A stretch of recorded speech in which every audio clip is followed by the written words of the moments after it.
Have you been wondering if God is even hearing your prayers?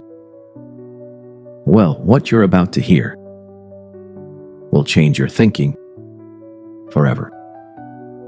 In the courts of heaven, there are golden bowls, and in those bowls are your prayers. Every word you have spoken to God, in the quiet, in the dark, through the tears, every single one has been collected, preserved, held before the throne. Not one prayer has fallen to the ground. The altar is still burning, and heaven is still listening. Keep praying, beloved. Your answer is not absent. It is underground,